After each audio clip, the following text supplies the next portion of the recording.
So, speaking of police dogs and cops and the justice system, Elle, did you see that report that came out from Senator Kim Pate's office this week, which is calling for a review and exoneration of 12 Indigenous women who are incarcerated? Let's take a look at what Trudeau had to say about it. We have made significant investments in reconciliation on a broad range of issues that has had an impact, but as you point out, there's much more to do. Recent reports have just been appalling in seeing the overrepresentation, particularly of Indigenous women in our criminal system. That's one of the reasons why we've moved forward on eliminating certain mandatory minimums, and that's a bill that's currently being debated at committee right now. To make sure that we're changing the system. And as we know, mandatory minimums do lead to a overrepresentation of vulnerable and marginalized people in our criminal system. So this is one thing we're doing, but we know there's much more to do, and we will, because tackling systemic injustice, systemic discrimination, which is real, is a long, hard work. Okay, so here we go again. Justin Trudeau, the Prime Minister of this country, who acknowledged and accepted the findings of the National Inquiry into Murdered and Missing Indigenous Women and Girls that found Canada guilty of historic and ongoing genocide, which included the criminalization of Indigenous peoples and the crisis of over-incarceration of Indigenous women in this country. His response to the Senator's report is, we've put a lot of money into Indigenous reconciliation, but, there's always more that we can do. So we have legislation, and we're going to look at things like mandatory minimums. I mean, completely devoid of all of the reasons about how Indigenous people get into prison, what they suffer when they are in prison, and then what are all of these problems, all of these barriers within the so-called justice system to actually get them out and decarcerate these women. Yeah, I don't know that reconciliation has really made its way into a cell in the max unit of a woman's prison. So the idea of suggesting that anything is reconciled by the number of Indigenous women that are serving life sentences, hard time. If you ever go to a prison, the maximum security units are overwhelmingly filled with Indigenous women, often women who are self-harming, who are suicidal, who are in deep mental health crisis. So show me where the reconciliation is. I mean, that is actually quite insulting to suggest that you've reconciled anything when 50% of women's prisons federally are now incarcerated Indigenous women. What have you reconciled? How on earth is there anything to do other than be completely shocked and disgusted by the fact, and again, this is a report on wrongful convictions. So this is cases like a woman who was being sexually abused by her father and broke into a school to get away and was arrested for breaking and entering, and that's what set her on a path of being criminalized. Women who killed their abusers from residential schools, and then somebody else confessed, but the woman is still doing time. It's absolutely sickening, and of course, not surprising in Canada, but the idea of responding to this with anything other than why don't we shut this down and move all these women into community right away is repulsive. Exactly, because these women do not represent any threat to public safety, as is the vast majority of women in general, Black women, Indigenous women, any women who are in prison. They respond to issues of addictions, violence against them, issues of poverty. They're not there because they represent a threat to the public. And this is one of the things that was really important about this report, because we talk so much about statistics, and 50% is outrageous because women, Indigenous women, are less than 5% of the population. And this has just consistently gone up over the last 20 years. So nothing that they say they've done has worked. But you look at, these are the stories of these women. Now, they're not named, their initials are in there, but you can read all of the injustices that they experienced in their lives, all of the violence, all of the aftermath of colonization, and then they're criminalized and incarcerated wrongly, and then they suffer once they're in prison. I mean, one of the women actually has schizophrenia that was induced from being isolated in the prison. So it's like, it's harmful. It does more harm, and it's not addressing anything. And during the pandemic, in fact, Senator Kim Pate and I were advocating that one of the things we need to do to prevent the spread of COVID in prisons was to start decarcerating.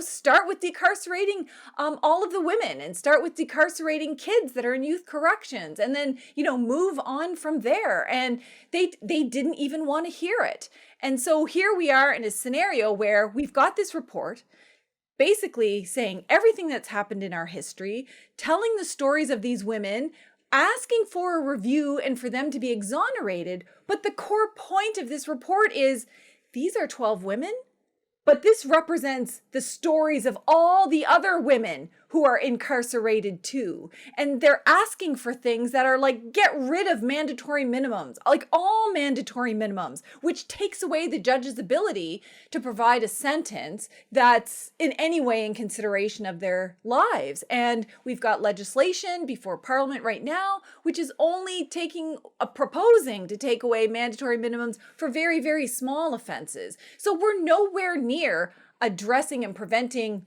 future incarceration, and I don't see an actual decarceration plan. It's also really important to not just talk about things like murder or life sentences, because most miscarriages of justice happen for things like you get arrested for being unhoused and you just take a plea. You're accused of doing something and you're like, I want to get out for my child's birthday, so I'll just say I did it so I can get out of jail. The lawyer thinks you're not worth anything, like, oh, this is just the underclasses, so, just sign this undertaking.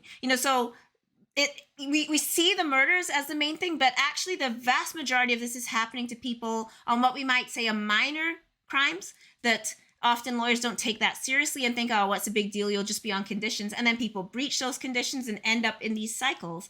So we also can't just say, okay, it's these 12 cases. It's every woman that goes and pleads guilty because they threatened to take her kids away. Every Indigenous woman that's being told, well, just testify against this, just say you did it because then we'll just give you this. This is happening all the time. People call it dump truck lawyering. The idea that you just sort of pull up, dump the cases, get a plea and move on. Yeah, exactly. And the worst part about this is that what it effectively does is it makes any sentence, any conviction, a life sentence in the sense of you're destroying their life opportunities. You're destroying their abilities to potentially get their kids back, to be able to work, to be able to engage or even volunteer in your kids' school's activities. Like, it creates an instant barrier, even if at the small level of smaller convictions. And people don't think about that. And the other really horrible injustice about it is that the Supreme Court of Canada talked about this decades ago and said we need to be finding alternatives to prison for Indigenous peoples, well, all peoples who have this problematic history. But there's already laws within the Conditional Corrections Release Act, Section 81 and Section 84, that provides for people to be decarcerated, that provides for communities to be able to provide supports and housing for people getting out of prison so that they don't have to serve their life in prison. But it's not being used to have a mass program of decarceration of these women. And I think that's the real injustice here. And it does irreparable damage. This woman who has schizophrenia, she's not, even if she gets out of prison, like she is irreparably harmed. Just a couple of points to add from me, and this is, I think, perhaps my final words on it. One is that what's really concerning, too, is that for so many people, and this includes Black people, prison has become seen as this space where this is where you get access to an elder. This is the first time you get to smudge. This is the first time you go to a sweat. So there's something really disturbing happening where people have been stripped from their land, their languages, their culture, their people for generations in this genocide against Indigenous people. And then you're like, well, when you go to prison, now you can smudge.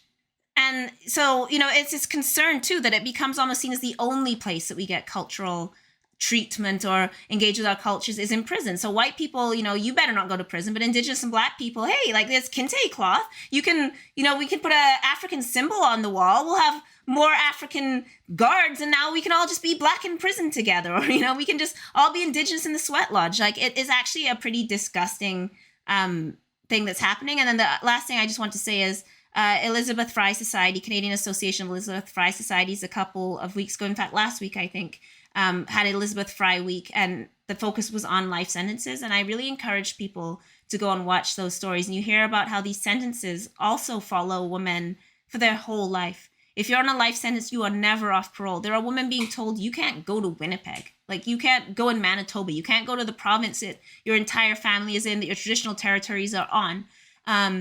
Just being told that, they have to check in all the time. They're being surveyed. If you have a mental health problem, that can be seen as being unstable in the community, and you can be sent back. And women do get sent back. And then you see it go into the next generation, because we also know that the child welfare system so heavily uses these kind of involvements in the system to then say you're going to be an unfit mother, and then take your baby, who then gets involved in the system themselves. So it's also generational. But we talk a lot about defunding the police, obviously, and how policing has expanded. And we need to talk about abolishing prisons and defunding this entire movement of punishment that has just intensified. And I don't know. I mean, I've never been jumped by. You think with like 50% of federal prisons being Indigenous women, like, you couldn't walk on the street without some Indigenous woman. Like, you should be like strangling me through the screen right now, Pam. Like, so what are these crimes, right?